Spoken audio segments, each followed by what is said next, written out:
नमस्कार, मुंबई के वर्ली इलाके से मैं Sohit Mishra city express show लेकर आपके सामने हाजिर हूँ। शो में हम सबसे पहले बात करेंगे महाराष्ट्र की, क्योंकि कोरोना के बढ़ते मामलों को देखते हुए जहां महाराष्ट्र सरकार ने इस साल दही हांडी का त्यौहार नहीं मनाने का फैसला किया है, तो वहीं विपक्ष में बैठी बीजेपी सरकार के इस फैसले का विरोध कर रही है। इन सब के बीच दही हांडी मंडल के जो लोग हैं उनका सवाल बस इतना सा है कि जब सरकार खुद इन नियमों का पालन नहीं कर रही है तो फिर वो उनसे इनका पालन करने के लिए कैसे कह सकती है। देखिए रिपोर्ट। मुंबई के जोगेश्वरी इलाके में रात 9 बजे के बाद कुछ इस तरह से ये लोग दही हांडी की प्रैक्टिस कर रहे हैं। मुंबई के प्रसिद्ध जय जवान दही हांडी मंडल के साथ सैकड़ों लोग जुड़े हुए हैं जो शहर के अलग अलग कोनों में रहते हैं। अधिकांश गरीब और मध्यम वर्गीय परिवार से आते हैं और दिन भर का काम निपटाने के बाद दही हांडी की प्रैक्टिस करते हैं। जय जवान का नाम Guinness book of world records में भी दर्ज है। दही हांडी से मिलने वाली इनाम राशि से ये संगठन कुछ लोगों की पढ़ाई में मदद के साथ ही सामाजिक काम भी करते थे, लेकिन 2 सालों से ये नहीं हो पा रहा है। हांडी होने के बाद जितना धन आता है, जितना राशि आता है, उसमें हमने एजुकेशन, स्पोर्ट्स, कल्चर और सोशल एक्टिविटी, इन 4 के ऊपर हम काम करते हैं। यानी हांडी होने के बाद हम क्या क्या करते हैं, तो रेगुलर हमारा जो है, हमारे हांडी में जितने छोटे बच्चे लोग हैं जो इंटरेस्ट लेते हैं, तो उनका हमने एजुकेशन का खर्चा करते हैं। हमने मंडल के द्वारा से जितने भी विभाग में जितने गरीब बच्चे लोग हैं उनके लिए हम फ्री नोटबुक, फ्री बैग्स वगैरह उनका भी डिस्ट्रीब्यूशन कर देते हैं। पहले ये सब हो जाता था, पर अभी लास्ट टाइम से हांडी नहीं हो रही है। पिछले 2 सालों से दही हांडी का त्योहार कोरोना के चलते नहीं मनाया जा रहा है, लेकिन इन लोगों का कहना है कि वो कोरोना संक्रमण से बचने के लिए सभी जरूरी एहतियात बरत रहे हैं। हाल ही में शिवसेना की ओर से नारायण राणे के घर के बाहर हुए प्रदर्शन का जिक्र करते हुए इनकी दलील है कि जो सरकार हमें नसीहत दे रही है, क्या वो खुद नियमों का पालन कर रही है। जैसे वो इंटर होता है उसको पहले मास्क दिया जाता है, उसका टेम्परेचर चेक किया जाता है, और हम लोग के चारों साइड में जिधर से प्लेयर आते हैं उनका सैनिटाइजर मशीन रखा है, तो सैनिटाइजर होता है पहले, उसके बाद ही प्लेयर ग्राउंड में आता है। इन लोग का रैली चलता है, इन लोग का सब बाकी त्यौहार ये सब उद्घाटन ये सब चलता है, लेकिन सिर्फ दही हांडी के लिए ये सब क्यों चाहिए? दही हांडी के लिए सिर्फ आप कोरोना का सोच रहे हैं तो बाकी सब चीज़ों के भी लिए सोचो ना। राज्य में अब ये मुद्दा राजनीतिक रंग ले चुका है। सरकार ने जहां लोगों से इस त्योहार को न मनाने के लिए कहा है, वहीं बीजेपी और महाराष्ट्र नवनिर्माण सेना का कहना है कि वो इस त्योहार को जरूर मनाएंगे। हिंदू विरोधी कोई भी फैसला हम महाराष्ट्र सरकार का नहीं सुनेंगे। भगवान कृष्ण के जन्म का उत्सव श्री कृष्ण जन्माष्टमी हम धूमधाम से मनाएंगे। जरूर सरकार कोई नियम बना सकती है कोविड को लेकर, हम उन नियमों का पालन करेंगे। जो भी मानक है उनका पालन करते हुए हम हमारे भगवान कृष्ण के जन्म का उत्सव धूमधाम के साथ मनाएंगे। सरकार का कहना है कि कोरोना के बढ़ते मामलों के चलते दही हांडी का त्यौहार नहीं मनाया जाना चाहिए। ये बात सही भी है, लेकिन इन लोगों का कहना है कि जब सरकार में शामिल लोग खुद नियमों का पालन नहीं कर रहे हैं तो ये उनको गंभीरता से क्यों लें। कई जगहों पर राजनीतिक रैलियां हो रही हैं, कई जगहों पर दूसरे नेताओं के घरों के बाहर प्रदर्शन हो रहे हैं। ऐसे में अगर सरकार वाकई चाहती है कि लोग नियमों का पालन करें तो उन्हें खुद एक मिसाल कायम करना चाहिए। मुंबई से कैमरा पर्सन राजेंद्र दयालकर के साथ सोहित मिश्रा, एनडीटीवी इंडिया। हरियाणा के करनाल में कल जहां मुख्यमंत्री खट्टर लाठीचार्ज का समर्थन करते नजर आए, तो वहीं आज डिप्टी सीएम के सुर बदले दिखे। उन्होंने एसडीएम पर कार्रवाई करने की बात कही। इस सबके बीच नूह में हुए महापंचायत में किसानों ने लाठीचार्ज वाले मामले में कार्रवाई करने की मांग की है। हरियाणा के नूह में किसानों की महापंचायत। संयुक्त किसान मोर्चा 5 सितंबर को हो रही महापंचायत की तैयारी में जुटा हुआ है। 5 सितंबर को यूपी के मुजफ्फरनगर में महापंचायत हो रही है। यकीन कीजिए किसी एक दिन हिंदुस्तान के प्रधानमंत्री को भी लेके आऊंगा यहाँ पे। अपनी उसी ख्वाहिश के छोटे हिस्से के बतौर आज आपके सामने पूरे देश की किसान आंदोलन की लीडरशिप बैठी हुई है मेवात में। इस महापंचायत में करनाल में किसानों पर लाठीचार्ज का मुद्दा छाया रहा। किसानों ने एसडीएम पर कार्रवाई की मांग की है, जिसका एक कथित वीडियो वायरल हो रहा है, जिसमें वो पुलिस वालों को प्रदर्शनकारी किसानों का सिर फोड़ने को कह रहे हैं। किसी तरह का स्पष्ट कर देता हूँ, सर छोड़ देता। राज्य सरकार ने इस मामले पर कार्रवाई का भरोसा दिया है। वहीं किसान नेता राकेश टिकैत ने सरकार की तुलना तालिबान से कर दी है।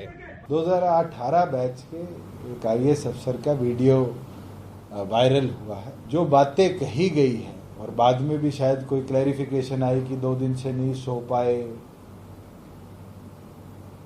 वो शायद ये नहीं जानते कि किसान भी 365 दिन में से 200 रातें नहीं सोते। जब उनको सिखाया जाता है, पढ़ाया जाता है, तब भी उनकी ट्रेनिंग का एक बड़ा अहम हिस्सा है जिसके अंदर उनको इंटीग्रिटी और अपने एक्शंस को बैलेंस करने के लिए किया जाता है। जरूर कार्रवाई होगी। कल भी आपने देखा होगा किस तरह से यहाँ के अधिकारी ऑर्डर दे रहे हैं कि लाठी पैरों में नहीं, सिर फूटना चाहिए। तो ये तो अधिकारी, इनकी तो जांच होनी चाहिए कि कहां से हैं। ये हमको खालिस्तानी कहते हैं, हमको पाकिस्तानी कहोगे तो हम इनको कहेंगे कि सरकारी तालिबानों का देश में कब्जा हो चुका है, ये सरकारी तालिबानी है। इनकी पोस्टिंग यहां नहीं, हरियाणा में नहीं, इनकी पोस्टिंग नक्सल के क्षेत्र में होनी चाहिए इनकी वहां पे। इस मामले में विपक्ष दलों के कई नेताओं के साथ ही बीजेपी नेता वरुण गांधी ने कार्रवाई की मांग की है।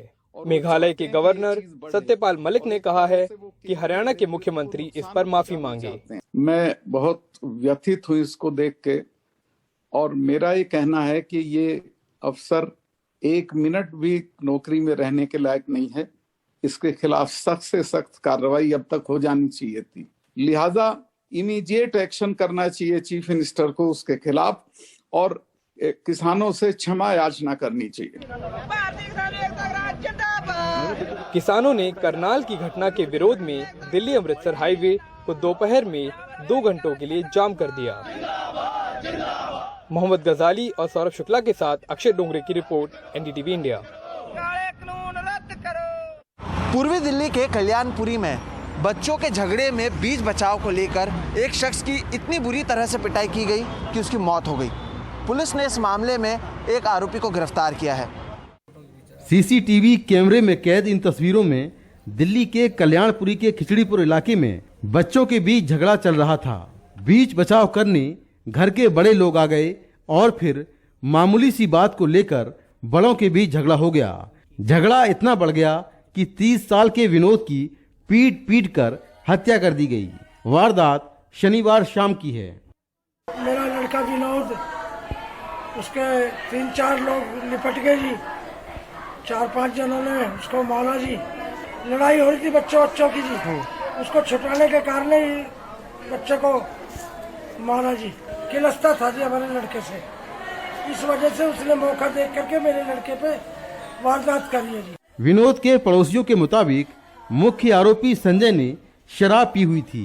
विनोद की पिटाई 4-5 लोगों ने मिलकर की, जिससे उसकी मौके पर ही मौत हो गई। इस घटना के बाद विनोद का परिवार सदमे में है। इतना ही बोला कि मम्मी में उसने मारा संजय ने, और मेरी कोई बात ही ना हुई पाई उससे, बिल्कुल भी लड़ाई थी, नहीं थी। बालकों की लड़ाई में ही उसको मार गिरा। पुलिस ने आरोपी संजय को गिरफ्तार कर लिया है। इस मामले में दूसरे आरोपियों की तलाश की जा रही है। नई दिल्ली से मुकेश सिंह, NDTV इंडिया। लोगों पर एक बार फिर से महंगाई की मार पड़ी है। सरकार ने CNG और PNG के दाम फिर से बढ़ा दिए हैं और जो बढ़े दाम हैं वो आज से लागू भी हो गए हैं। नोएडा की रहने वाली मेधा के पति प्राइवेट नौकरी में हैं और वो खुद घर का काम संभालती है। गैस सिलेंडर के दाम बढ़ने से परेशान है। कहती है घर का बजट गड़बड़ा गया है। सिलेंडर के दाम जो प्रतिदिन बढ़ रहे हैं, प्रति महीने बढ़ रहे हैं, बहुत ज़्यादा दिक्कत दे रहे हैं। क्योंकि जो सैलरी बढ़ती है, सैलरी तो बढ़ ही नहीं रही। पिछले 2 साल से मेरे हस्बैंड की 0 सैलरी बढ़ी है, और महंगाई जो बढ़ी है वो प्रति महीने, मतलब अगर पिछले महीने कोई सिलेंडर 700 रुपये का था तो उसके अगले महीने 900 का हो जाएगा। और महंगाई के कारण से खाना बनाने में या बहुत दिक्कत होती है, सोचना पड़ता है 2 सब्जी की जगह 1 सब्जी बना ली जाए।